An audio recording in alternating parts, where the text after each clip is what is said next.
બોલીએ કૃષ્ણ કનૈયા લાલ કી જય.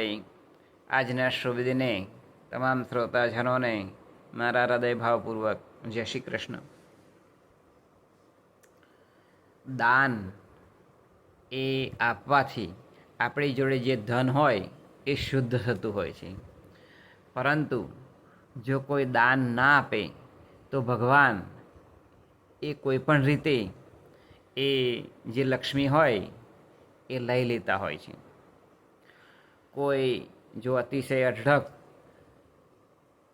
પૈસા ભેગા કરે અને જો દાન ના કરી શકે તો ભગવાનની રીતો એ લેવા માટેની હોય છે, એનો અવાજ હોતો નથી.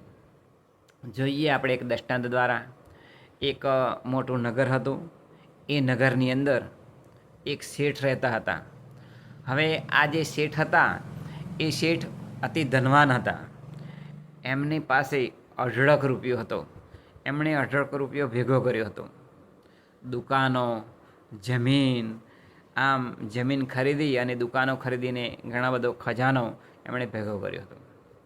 હવે એ નગરની અંદર એક જે રાજા હતા એ રાજા દર વર્ષે એ કર ઉઘરાવતા હતા. એટલે જે રાજા હતા એ સિપાહીઓને આખા નગરની અંદર કર ઉઘરાવવા માટે મોકલતા હતા. તેવા વખતે સિપાહીઓ તેમના ઘરે આવ્યા એટલે એ શેઠે વાત કરી કે હું કોઈને કર આપતો નથી. આમ કહ્યું એટલે જે સિપાહીઓ હતા એમણે રાજાને વાત કરી. એટલે રાજાએ કંઈ ધ્યાન ઉપર લીધું નહીં.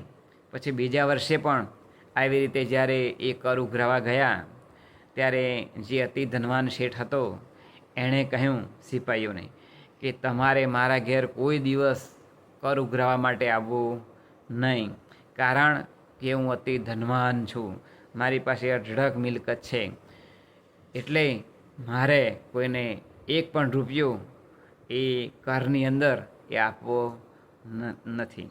આમ કહ્યું એટલે પછી જે સિપાહીઓ હતા એમણે રાજા પાસે ગયા અને રાજાને વાત કરી સિપાહીઓએ કે ગયા વર્ષે અમે ગયેલા તો શેઠે અમને ના પાડેલી. આ વર્ષે પણ કર ઉઘરાવવા માટે ગયા તો એ શેઠ ના પાડે છે, કારણ કે એ શેઠ કોણ છે એમ રાજાએ પૂછ્યું. ત્યારે એમણે કહ્યું કે તે અતિ ધનવાન છે. એવું કહે છે કે મારી પાસે અઢળક રૂપિયો છે, પરંતુ હું રાજાને કર આપી શકું તેમ નથી. એટલે રાજાએ વિચાર કર્યો કે જો અઢળક રૂપિયા હોય તો એવો જો આપણા નગરની અંદર શેઠ રહેતો હોય તો મારે એનું સન્માન કરવું જોઈએ.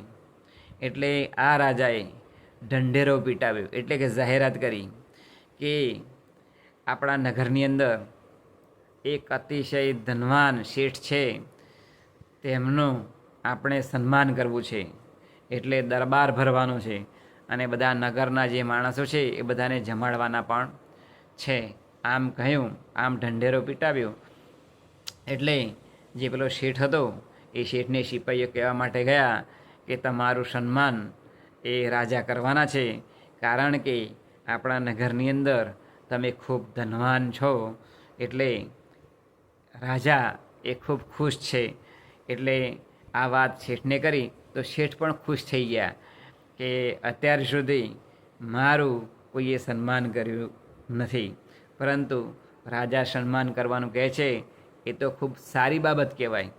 એટલે જે દિવસ એ દરબાર ભરાવાનો હતો તે દિવસ આ શેઠ પણ ગયા અને બધા જે નગરના માણસો હતા એ નગરના માણસો વચ્ચે આ જે શેઠ હતા એમનો ફૂલહાર પહેરાવી અને રાજાએ સન્માન કર્યું અને કહ્યું કે હું તમને 10 હાથી એ ભેટની અંદર આપું છું.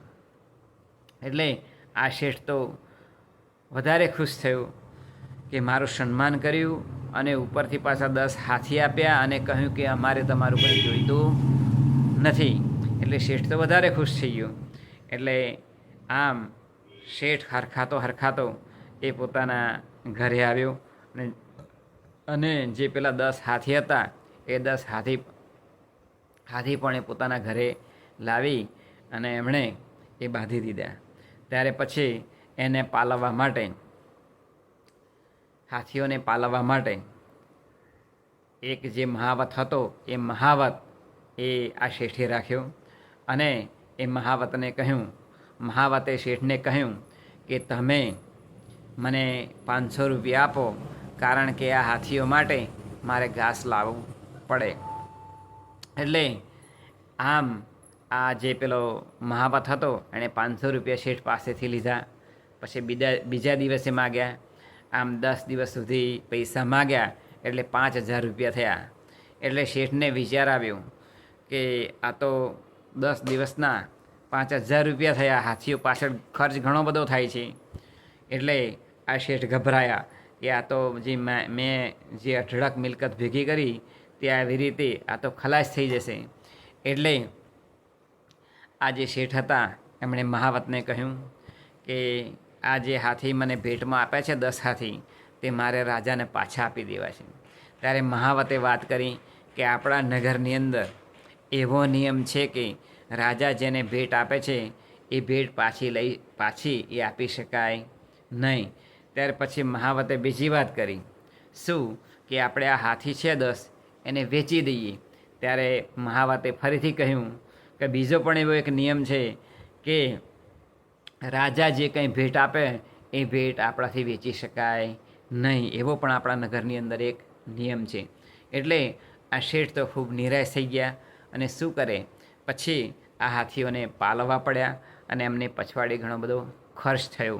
આ મૂળ દૃષ્ટાંત દ્વારા સિદ્ધાંત સમજવાનો છે કે ભગવાન પણ જો આપણે કોઈને દાન ના આપી શકીએ, કર ના આપી શકીએ, એટલે કે ટેક્સ ના આપી શકીએ, તો ભગવાન આપણી પાસેથી કોઈને કોઈ પણ રીતે એ લઈ લેતા હોય છે. અને જ્યારે ભગવાન લે છે ત્યારે એ ભગવાનની લાકડીનો એ અવાજ હોતો નથી.